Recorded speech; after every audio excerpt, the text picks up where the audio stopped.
ராகுல் ஒரு பையன் சின்ன பையன் பேசுனதை நான் கேட்டேன். நிப்பேன் நீ தொடர்ந்து நிப்பேன் சொல்லுங்கள் தோணுச்சு.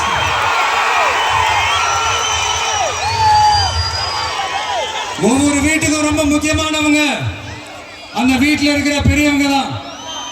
அதே மாதிரிதான் நம்ம இன்னும் கொஞ்ச நேரம் டைம் ஸ்பெண்ட் பண்ணலாம் தான் வந்தேன். ஆனா இந்த நிலவரம் பார்த்தா முடியாது போல் இருக்கு. சரி, ஓகே, உங்க எல்லாரையும் பார்த்ததுல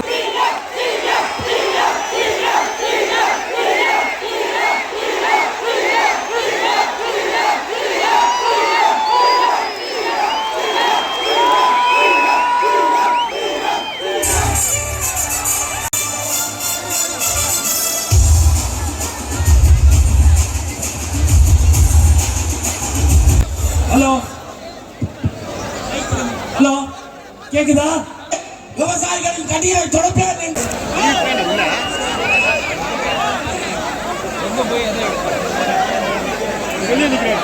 கதையை சொன்ன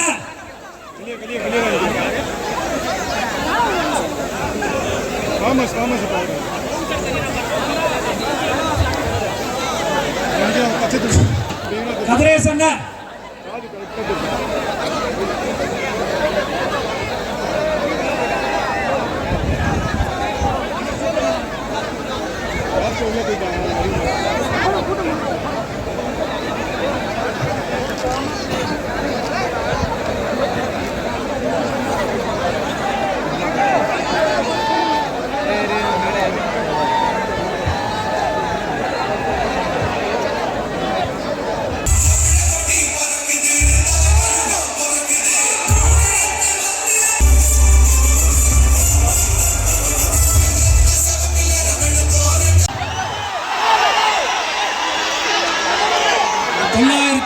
நாட்களுக்கு மேல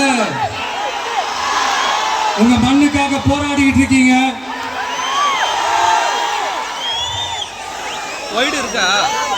உங்க போராட்டத்தை பத்தி ராகுல் ஒரு பையன் சின்ன பையன் பேசுனதை நான் கேட்டேன். அந்த குழந்தையோட பேச்சு மனசு ஏதோ செஞ்சிருச்சு. உடனே உங்க எல்லாரையும் பார்க்கணும்னு தோணுச்சு. உங்க எல்லாரையும் கூட பேசி ஆகணும்னு தோணுச்சு. உங்க எல்லாரும் கூட நான் நிப்பேன் நீ தொடர்ந்து நிப்பேன் சொல்லணும்னு தோணுச்சு.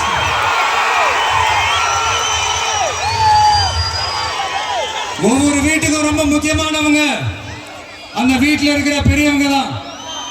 அதே மாதிரிதான் நம்ம நாட்டுக்கு ரொம்ப முக்கியமானவங்க உங்கள மாதிரி விவசாயிங்க தான். அதனால உங்கள மாதிரி விவசாயிகளோட காலடி மண்ணை தொட்டு கும்பிட்டுதான் என்னோட பயணத்தை தொடங்கணும்னு ஒரு முடிவோட தான் இருந்தேன். அதுக்கு சரியான இடம் இதுதான் எனக்கு தோணுச்சு.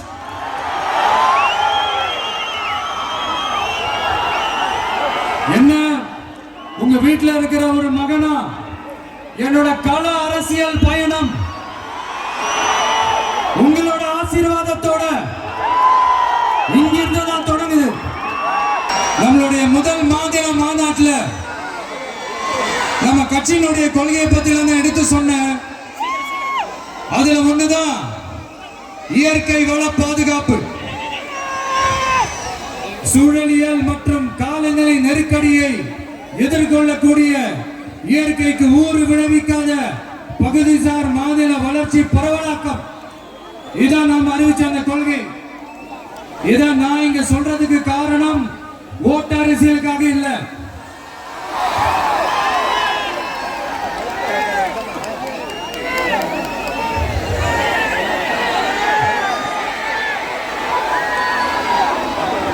இன்னொரு தீர்மானம் அதே மாநில மாநாட்டில் நான் சொன்னேன்.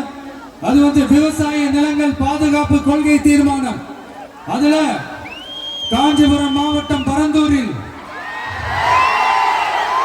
1000க்கும் மேற்பட்ட ஏக்கர் பரப்பளவில் 13 நீர்நிலைகளை அழிச்சு சென்னையை நிரந்தரமாக வெள்ளக்காடாக்கும் திட்டத்தை ஒன்றிய மாநில அரசுகள் கைவிட வேண்டும் என்று வலியுறுத்தின. அது மட்டுமில்லாம இந்த மண்ணுக்காகவும் மக்களுக்காகவும் நம்ம விவசாயிகள் பாதிக்கிற இந்த திட்டத்துக்கு எதிராக சட்ட போராட்டம் நடத்தவும் தயங்க மாட்டோம்னு சொல்லியிருந்தோம். அதை இங்க உங்க முன்னாடி ரொம்ப ஸ்ட்ராங்கா வலியுறுத்துறேன். இந்த பிரச்சனையில நான் உங்களோட உறுதியா நிற்பேன். இன்னொரு முக்கியமான விஷயம், நம்மள ஆண்டுகிட்டு இருக்கிற ஒன்றிய அரசுக்கும் மாநில அரசுக்கும் நான் சொல்லணும்னு நினைக்கிறேன். நான் இங்க வளர்ச்சிக்கு எதிரானவெல்லாம் கிடையாது. ஏர்போர்ட்டே வரக்கூடாதுன்னு நான் சொல்லல, இந்த இடத்துல வரக்கூடாதுன்னு நான் சொல்றேன்.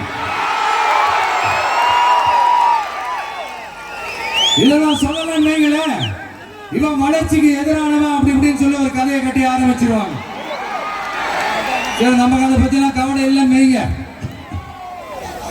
எல்லாத்துக்கும் மேல இன்னைக்கு இந்த பூமியில வாழ்ற எல்லா உயிரினங்களோட இருப்பையும் புவி வெப்பமயமாதல் பயமுறுத்திட்டு இருக்கு.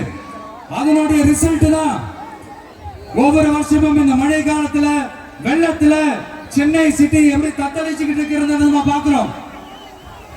இப்ப ரீசன்ட் டைம்ல எடுத்த ஒரு அறிவியல் ஆய்வுல இப்படி ஒவ்வொரு வருஷம் சென்னையில வர ஃப்ளட்டுக்கு காரணமே இங்க இந்த சுற்று வட்டார பகுதியில் இருக்கிற சதுப்பு நிலங்களை நீர்நிலைகளை அழிச்சது தான் சொல்லுது. இப்படி ஒரு சூழல் இருக்கும் போது 90% ஆஃப் விவசாய நிலங்கள் 90% ஆஃப் நீர்நிலைகளை அழிச்சு இங்க இந்த பரந்தூர் விமான நிலையத்தை கொண்டு வரணும்னு எடுக்கிற அந்த முடிவை எந்த அரசா இருந்தாலும் அது மக்கள் விரோத அரசா தான் இருக்க முடியும்.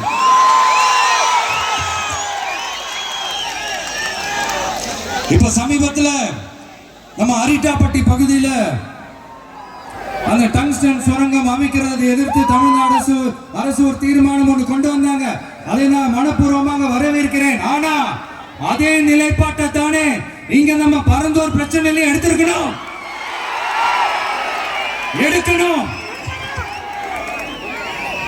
எப்படி அரிட்டாப்பட்டி பகுதி மக்கள் நம்ம மக்களும் அதே மாதிரி தானே பரந்தூர் மக்களும் நம்ம மக்கள்.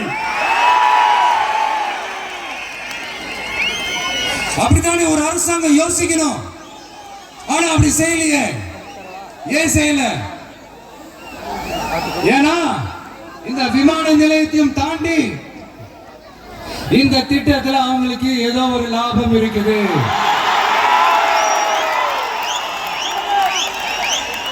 அதை நம்ம மக்கள் தெளிவா புரிஞ்சு வச்சிருக்கிறாங்க. நம்மளுடைய ஆட்சியாளர்களுக்கு ஒரு சில கேள்விகள். நீங்க எதிர்கட்சியா இருக்கும் போது 8 வழிச்சாலையை எதிர்த்தீங்க, அந்த காட்டுப்பள்ளி துறைமுகத்தை எடுத்தீங்க. அதே தானே இங்கேயும் அதே நிலைப்பாடு தானே இங்கே எடுக்கணும். எதிர்கட்சியா இருக்கும் போது விவசாயிகளுக்கு ஆதரவு, ஆளுங்கட்சியா இருக்கும் போது விவசாயிகளுக்கு எதிர்ப்பா? எனக்கு புரியலையே.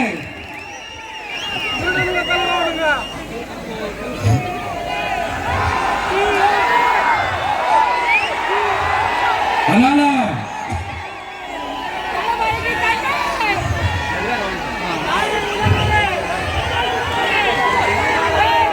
இனிமேலும் சொல்றேன், உங்க நாடகத்தெல்லாம் பார்த்துக்கிட்டு மக்கள் சும்மா இருக்க மாட்டாங்க.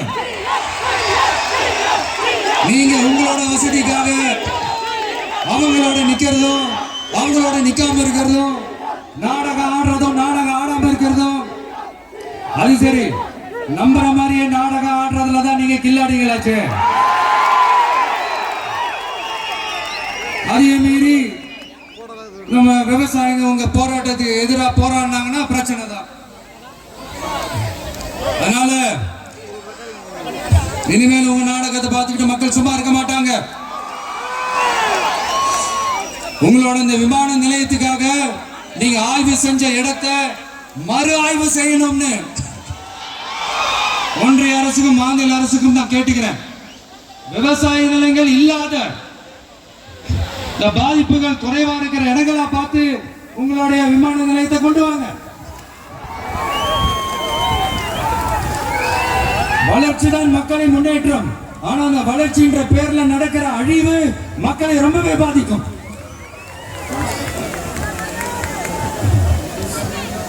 நீங்க எல்லாரும் உங்களுடைய ஊர் கிராம தேவதைகளான கொல்லமட்டால் அம்மன் மேலையும் எல்லை அம்மன் மேலையும் ரொம்பவே நம்பிக்கை வச்சிருக்கீங்கன்றது எனக்கு தெரிஞ்சது. அந்த நம்பிக்கையை இழந்துடாதீங்க. உங்களுக்காகவும் உங்க ஊருக்காகவும் இனி உங்க வீட்டு பிள்ளையான நாடும் தமிழக வெற்றி கழகத்தோட தோழர்களும் சட்டத்துக்கு முற்பட்டு எல்லா வழிகளிலும் உங்களோட உறுதி அளிப்பேன். உங்களோட ஊருக்குள்ள ஏகனாபுரம் ஊருக்குள்ள வந்து அந்த திடல்ல தான் உங்க எல்லாரையும் மீட் பண்ணணும்னு நினைச்சேன். ஆனா எனக்கு பர்மிஷன் கிடைக்கல. இங்கதான் பர்மிஷன் கொடுத்தாங்க. நான் ஏன் ஊருக்குள்ள வரணும் தடைன்னு எனக்கு தெரியல. இப்படிதான் கொஞ்ச நாளைக்கு முன்னாடி நம்ம புள்ளிங்க ஒரு நோட்டீஸ் கொடுத்ததுக்கு தடை விதிச்சாங்க. ஒரு துண்டு சீட்டு நம்ம பிள்ளைங்க கொடுத்ததுக்கு. அது ஏன்னு எனக்கு புரியல. அதனால கான்பிடண்டா இருங்க, நல்லதே நடக்கும், வெற்றி நிச்சயம். மீண்டும் சந்திக்கும் வரை நன்றி, வணக்கம்.